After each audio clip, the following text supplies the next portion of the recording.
Hi everyone, Byron Martin here at Logi's, and right now we are in December, mid-December, and the days are very short, and at this time of year many plants struggle because of the low light and in some cases the cool temperatures to keep the root systems and the foliage healthy.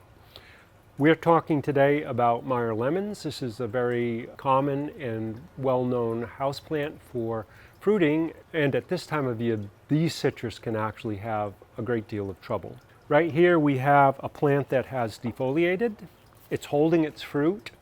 It's gone into fruit. You can see the little tips of here that's covered with buds. Citrus will often do that when they're put under stress. So this plant is obviously stressed. We have a new shoot coming right here, so that's hopeful. And there's fruit on the tree. You can see that actually this one here is beginning to ripen. This is the time that they actually change color. And if we want to find out what's going on, we need to look at the root system.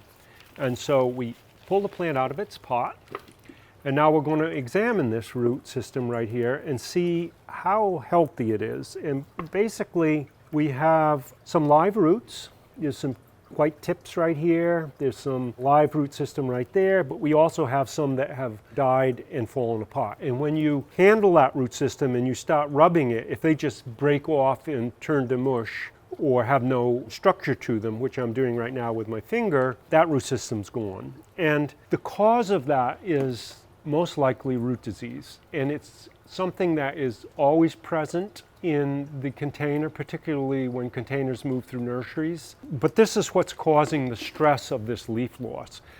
Leaf loss can also be caused by really low light conditions, and that happens at this time of year. The combination of the low light and the wet soil can cause the root system to collapse. The good news is that it's easy to get these to recover. The first thing we're going to do is strip off the fruit so that we don't tax the plant anymore.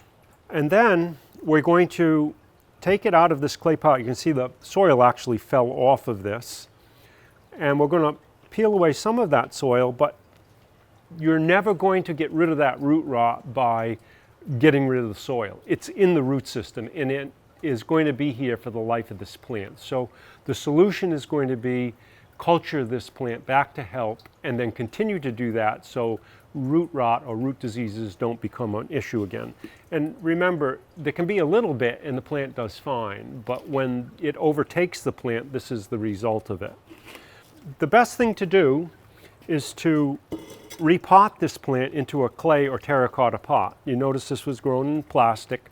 Plastic is the universal container material of the industry. It's cheap, it's light, it doesn't break, but it also holds a lot of moisture. Clay, which used to be the industry standard, is breakable, it's heavy, and it's also expensive, but it doesn't hold moisture. It actually releases moisture, and that's what you want. What you're looking for is a quick dry down between wet and dry. And this is a 8-inch pot we have here, and we got some soil, and so we're going to simply fill this pot up to where the root system will touch it. As you noticed, I really didn't do anything to the root system. I don't want to go in there and tear it apart, just leave it be. And now we're just going to firm it down and we're done. As you can see, we're going to leave this just as we potted it. The roots are a little bit exposed. You don't need to worry about that right now. And then what we're going to do is stick our finger in it. We can feel moisture. As you can see, there was a lot of moisture in that pot. And then what we're going to do is allow this to dry down some. Now, we don't want to go to total bone dry like you would a cacti, but you do want to get some air into that. You want to let some dryness come in, and that actually stops the root disease. Put it back in a growing spot, and then get that watering cycle proper, and then leave it be, and you'll see that this whole plant will burst out into growth. It could be pruned back some. You could head it back a little bit to take some of these tall stalks off.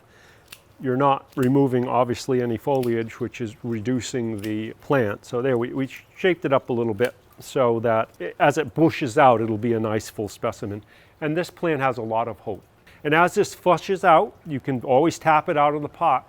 I spend a lot of my time in the greenhouses here looking at roots. I'm always tapping things out of the pot, and you need to get used to that so you know the health of those roots. And remember, the top of the plant is a mirror of the bottom of the plant or the root system, and vice versa.